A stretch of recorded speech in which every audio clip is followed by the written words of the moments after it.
And Rick, I am so excited to be here with you today.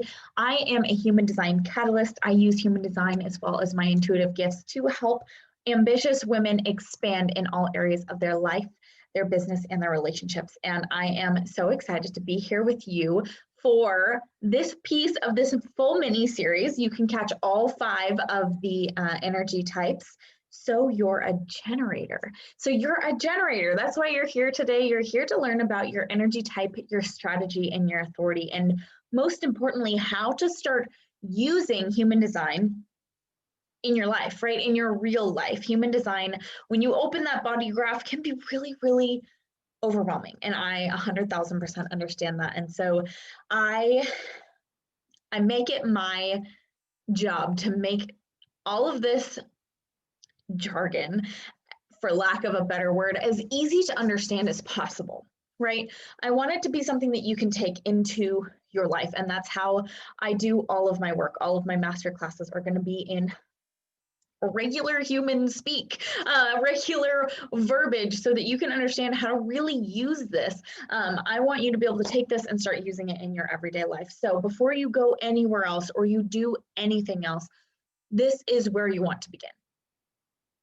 I know so many people open their charts and then they're like, oh, what are these squiggly lines? And what are all the planets? What do all the things do? The best and easiest place for you to begin is here. Because when you can embody your energetic type, you're a generator, everything else comes a lot easier. So we're going to start with the fact that you're a generator. Generators make up about 70% of the population, you and manifesting generators. Manifesting generator is like a cousin to you, right? So generators, we make up a big part of the population. That being said, generators are sacral beings. So you'll see in your chart that the red square right under your navel is red. It means it is defined. That means that your sacral is defined. This actually, for generators, defines our energy type.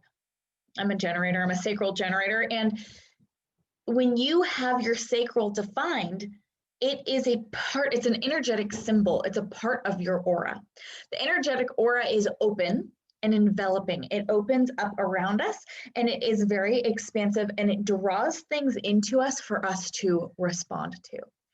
So before I get to strategy, which is to respond, the generator is here. We're here really. We have the stamina and the ability to work long after everyone else has, closed up shop and gone home. We can just keep chugging away.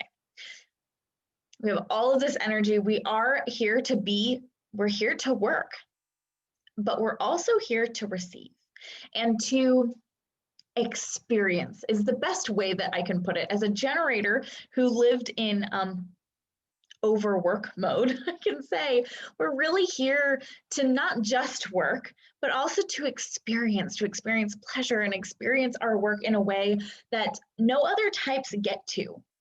Our work is meant to be fun and it's meant to be enjoyable and exciting. And the more fun we're having, the more likely it is that we are in the right place, doing the right things with the right people and making money, right? Like when we're like in our element and generators are turned on, when you're excited about what you're doing, it's just easier to be present, to be really where you are and to really pour everything into what it is that you're doing. So the sacral being defined, it's really the sacral is really the only center that talks to us. The center says, I'm into that. Yes, I want it. Or, I don't want that. Right? The sacral actually speaks to us through these guttural tones. So the generator is going through life with this open enveloping aura, with all of these things coming towards us, right? And it allows the generator to have things to respond to. Now, that sacral energy, when that sacral energy is going and moving and flowing, you are going and moving and flowing and you've got energy to spare. I like to think of the sacral as a solar powered battery. You take that solar power battery out into the sun, it's doing what it loves, it's soaking up the sun, and it's got energy forever, right? But if we take that sacral or that solar power battery, your sacral, and you put it into a sock drawer in your closet, it's going to be really sad, and it's going to generators are probably some of the most burnt out and frustrated people on the planet. There's so many of us, about seven, like I said, about 70% of the population have this sacral defined, are a generator.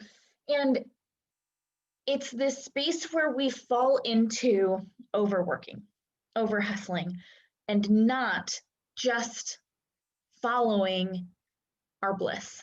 The generator is all about following the bliss and the desire of what comes up, what comes into view for us, right? So the generator aura is really this unique energetic, like auric energy of expansion, of open envelopedness. When you go into a room with a generator, they tend to be just very bubbly, fun, open. They have this sense to them of kind of the social butterfly. They have this ability to just be in it with everyone all at the same time. And that's different for each type. The generator has this open enveloping aura. It's like people come in and it's like, oh, I've got you. I've got all of this energy, and I've got energy to spare. I've got energy to give to you, to you, to you, to you. And you'll see if you dive any further into human design that the other types are different. We're all unique and different in our own way, but the generator really has this open enveloping aura. When that aura is shut down, we took our sacral and we put it in a sock drawer in the closet, right? When it's shut down, we can feel very, very frustrated, burnt out, like we're spinning our wheels and not going anywhere. And that's where we see a lot of generators. I love generators. I love working with generators because it's like a light switch turning on. When you realize how you're supposed to feel, it's going to be like that. It's going to be overnight. You're like, oh, wasn't supposed to feel frustrated all the time? Like I'm using all of my energy. So as a generator, your aura is open and enveloping. And so your signature, when you are in it and you are in the right place and you're feeling really good and you're doing the right things with your energy, our signature, that signature of the generator is satisfaction. Like you ate a big, delicious piece of chocolate cake and you're like, oh, I'm just perfectly full and I am deeply satisfied. Whew, I can just like be done with this day. And then we go to bed and we wake up and we do it all again because we feel satisfied in our work. If we are not in our energetic signature, we really feel frustrated. And frustration is like this, it's like I'm doing other things and it's just frustrated. So for the generator, our strategy, the strategy of the generator is really, the way I think about it is our type is like the type of car, right? It's the type of vehicle that we're in. It's my vehicle, I am in a generator. And then our strategy is how we actually use that vehicle. You're not taking your Porsche Boxster like off-roading, right? Like you do that in a Jeep, right? So it's like the type of vehicle that you're in has a way that it is meant to be used. And that's our strategy.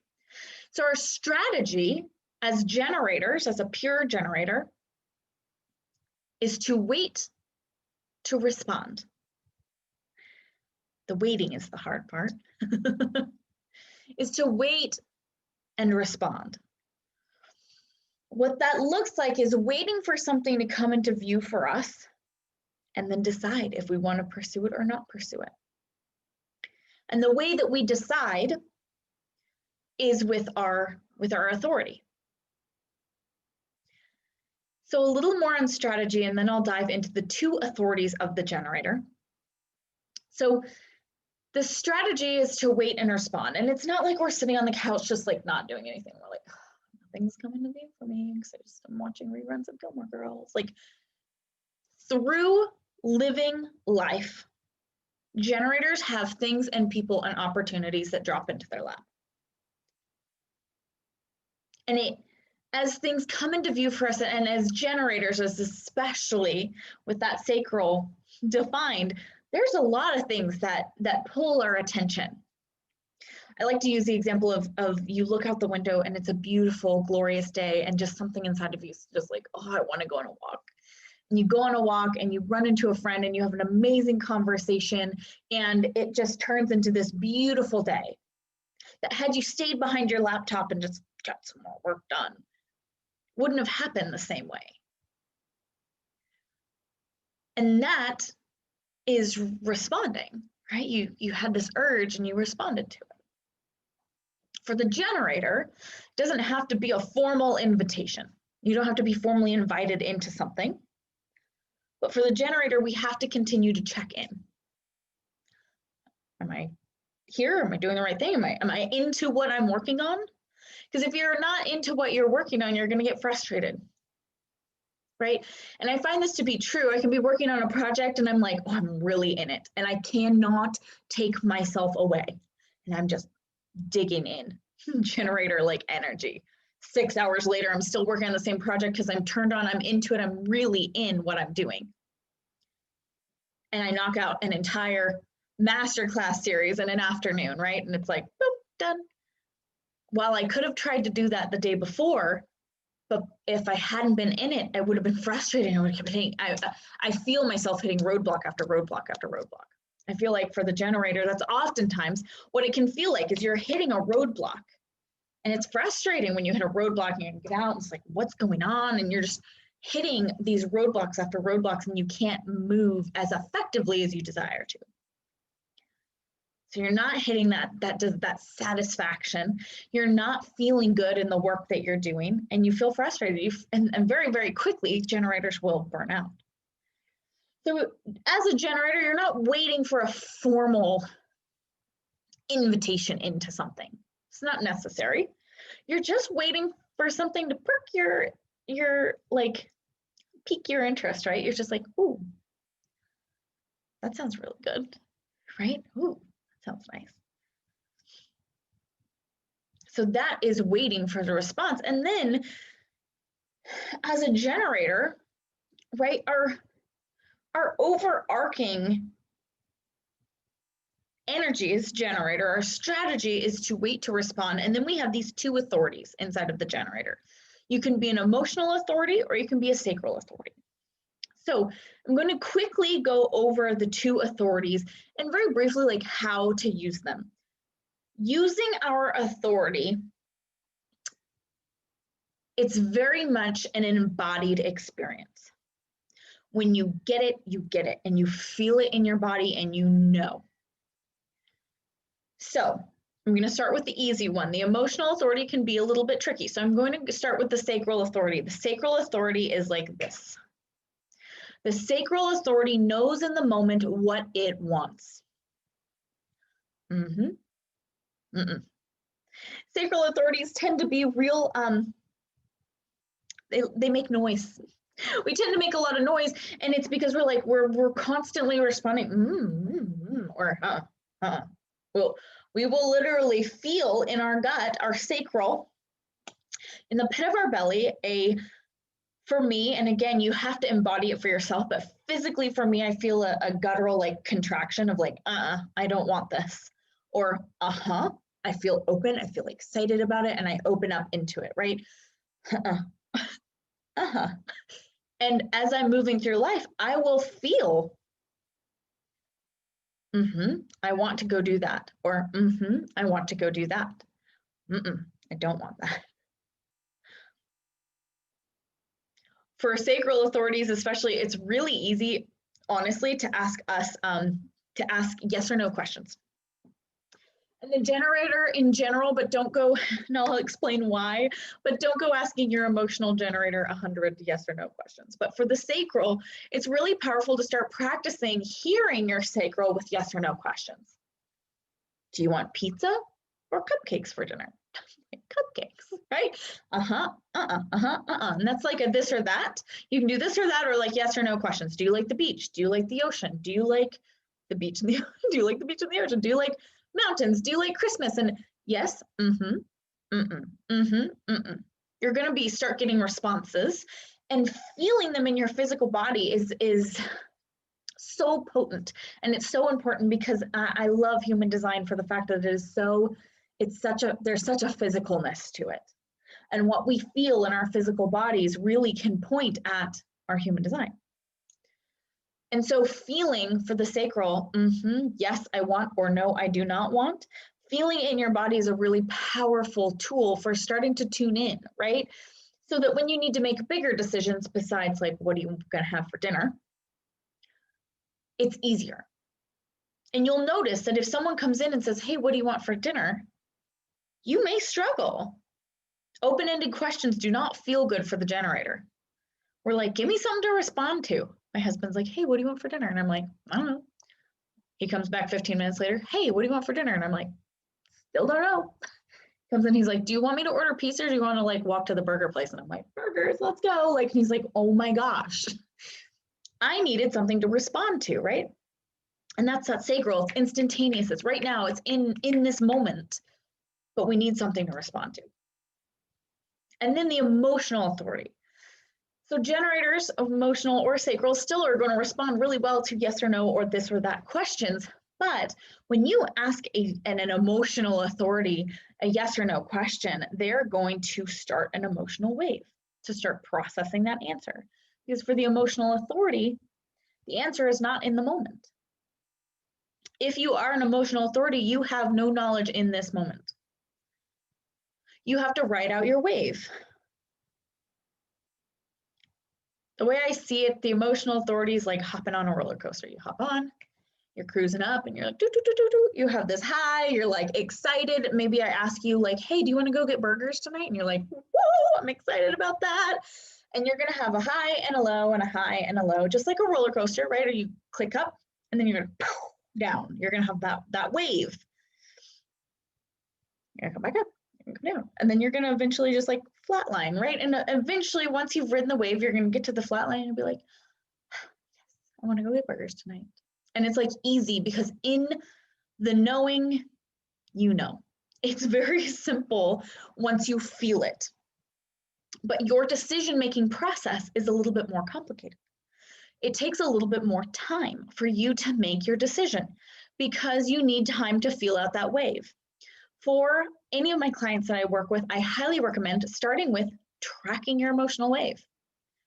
Have someone invite you into something, ask you something that you need to make a decision on, and then track your emotional wave. I just use a little piece of paper and check in like 3 times a day.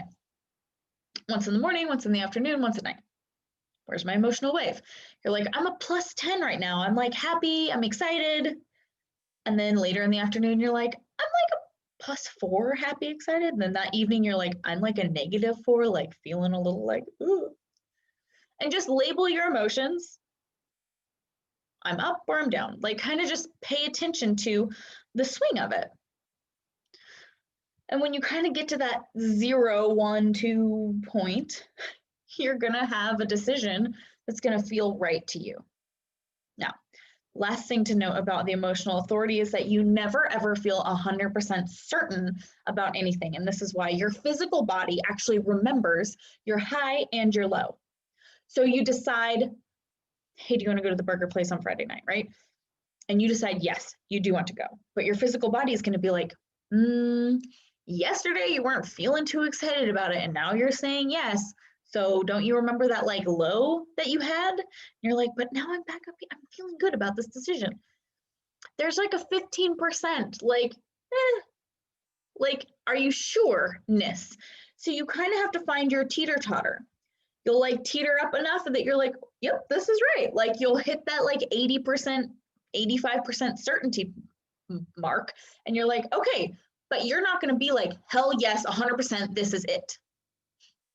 Sacral energy is like, yes, yes, yes, this is it. We're going to just know. The emotional authority has this little like, pretty sure, 85% sure, but I'm not 100% certain, right? So you have to find your teeter point. Because once you teeter over that edge, you're like, okay, yes, this is correct. This feels good. You will feel it, right? And so that is really just an overview of the energy type, strategy, and authority, and how to start using it in your life, right? How to actually take this and then use it tomorrow. I don't want you to just learn some information and then not do anything with it, right?